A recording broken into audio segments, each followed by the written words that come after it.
it's Unapologetic Queer, my lovely queers all up in this gig. I'm back for another video, and I know it has been a long time, I know, but I'm back for another video, and today's gonna be lit poppin' because we're gonna get this cranking up again, and we're gonna be doing the ish, okay? So today's video is gonna be about the difference between tolerance versus acceptance.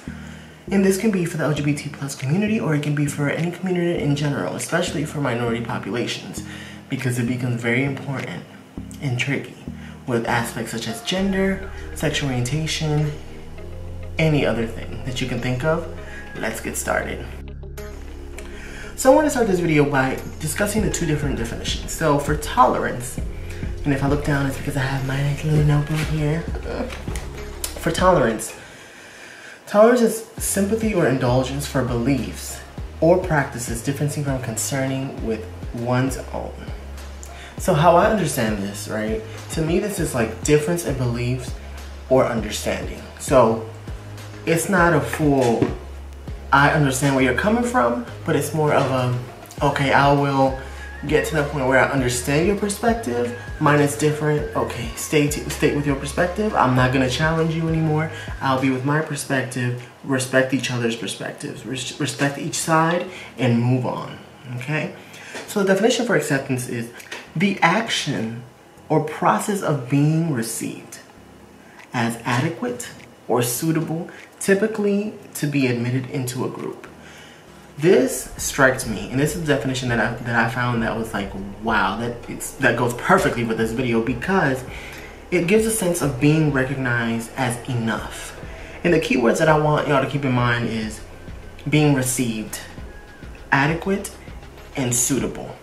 Because we know that if we're from different groups, minority groups, people who are marginalized in general, we don't tend to be seen as enough, tend to be seen as normal, good enough when we express our own individuality and who we are. So it's important to see those key terms, and you see the distinction between the two. And this goes straight into what I wanted to do. It's more of a comparison of the two. We're constantly struggling to accept ourselves internally, and when we get to that point, we also have to struggle with being accepted by other individuals who are already seen as enough or normal in our society because they follow specific norms that are not tolerable, that are seen as the generalization of what needs to be okay, what needs to be adequate to be normal in our society. So that goes perfectly into the 4 points that to me demonstrate tolerance versus acceptance, in my own opinion, from my experiences, of course, and each person is different and your experiences are unique to yourself. The first one is sympathy versus empathy. So in the definition I mentioned sympathy. There's a difference between sympathy and empathy. Sympathy is having compassion, understanding that, oh my God, that person's going through something. I feel bad for you. Oh my gosh, I'm sorry. Sorry, girl. Oh my gosh. But empathy is more of putting yourself in that person's situation.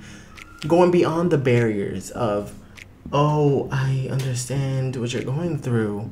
But no, I know and I acknowledge that I don't know what you're struggling through, because we are from two different identities. We struggle with two different things, and it's not the same. Putting yourself in someone's shoes is acknowledging that their struggle and their difficulties in our society is enough to be acknowledged. Normalizing the experience for that person. Giving the person the voice and the power. That's the key point. Power in the situation. Understanding that my power is different from someone else's power. That their privilege, especially if they are not part of the LGBT plus community, they may not understand the struggles that come with it. Especially if you're part of a double minority, or if you're part of multiple groups who don't have the same visibility and acceptance within our community. So just think about it that way. Tolerance is, oh girl, my bad, you're going through that. It's so hard, boo. Ooh, but I don't understand. I can't put myself in your shoes. Acceptance is, I put myself in your shoes. I understand the power differences, and I give you the voice. I normalize your experience. Because if the person in power normalizes the experience, and validates it, receives it, and makes it adequate enough, then it becomes something that is normal, something that is actually a struggle and is acknowledged, if that makes sense. The second part is open dialogue and comfortability.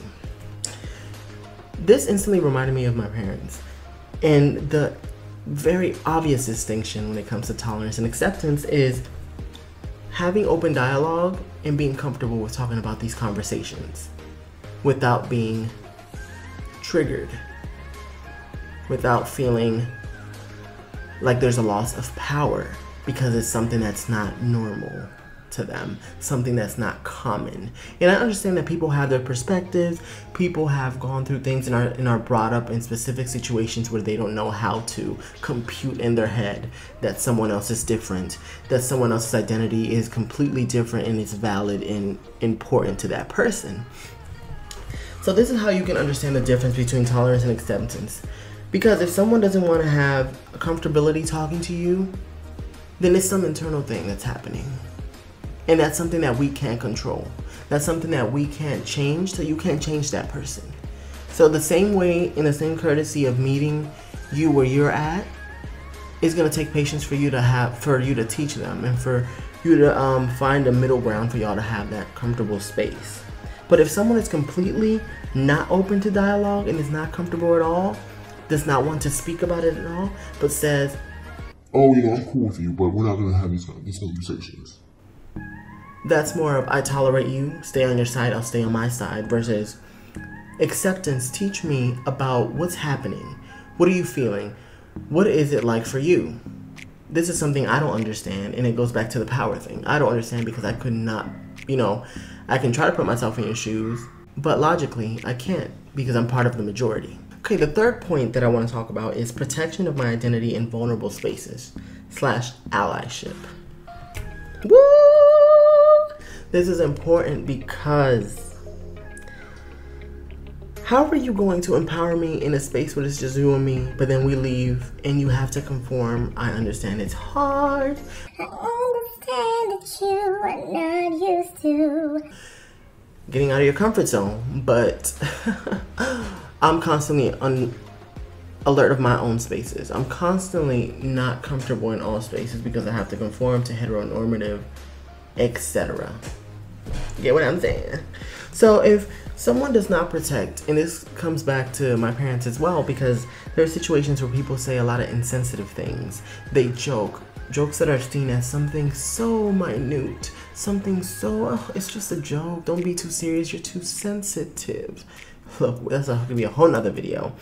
So little microaggressions, little prejudicial things that pretty much, an example would be taking away the masculinity of men because they identify as gay, labeling them as things that are subhuman, taking away part of their humanity because they are not heterosexual. And that can be part of a racial identity too.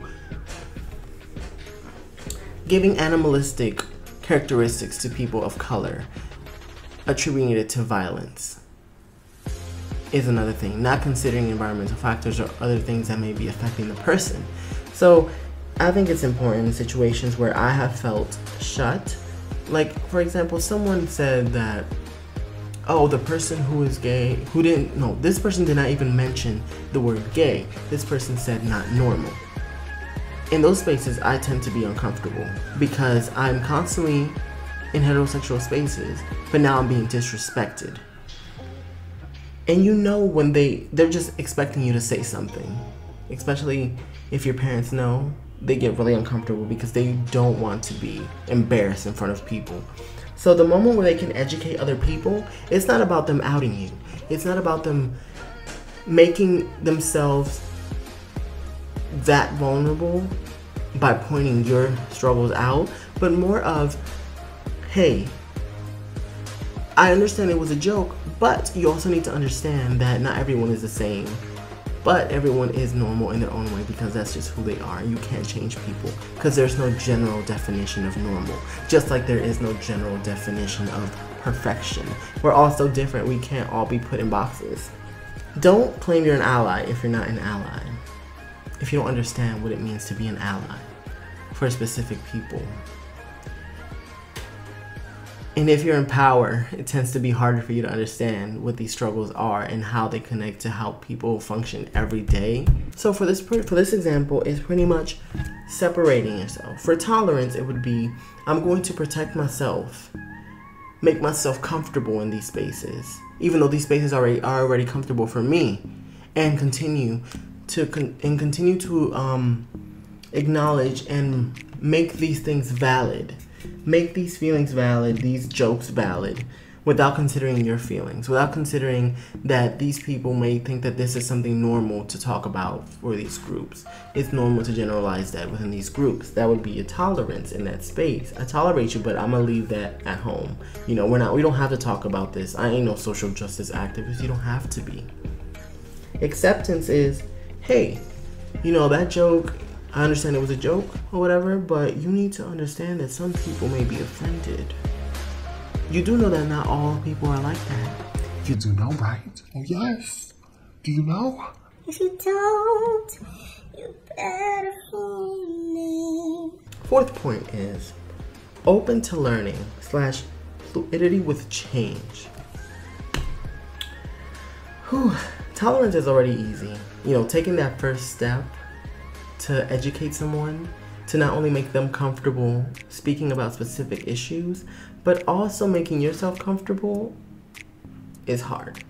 And if you change, if things happen, if new things occur, if new identities emerge, if intersectionality is something you need to talk about but you haven't talked about it, if they don't understand that they're a minority population, especially as my parents are Latinos, understanding my Latino identity as a Latino gay man, how is that hard to incorporate if I only acknowledge one identity? So this is where things get tricky. It becomes tolerance when only one aspect of you is understood, when only one aspect of you is... No, we understand this part of you. But now you're saying that there's 2 layers to it? Oh, now you're just making things up. You know, it's fine. I get what you mean. Whatever. I tolerate it. Versus acceptance and able to learn is, okay, tell me more. Them looking out and seeking out knowledge for themselves. Give me that opportunity for me to learn. So you're telling me that it's hard for you to be an LGBT person, but it's also hard for you to be a person of color? That's where the parallels come into play. That's where the connections come into play. And that's where, in my experience, I've seen the difference between tolerance and acceptance. Because even for women, understanding that, especially for my mother, understanding that women have struggles because of the patriarchy is very hard, because of history. Because everything comes down to history and how people of our identities have been treated in the past. Because history repeats itself if it's not corrected. So this is just like something important that I wanted to do for this channel, just to talk about the difference between tolerance and acceptance. Let me know down below what you think about this, sis. Have you encountered any situations like this? Do you think this was helpful? What else could be added to the list? What do you think is important? Let me know down below. And as always, be great with you, because only you know who you are, and continue to be unapologetically queer. Catch y'all in the next video.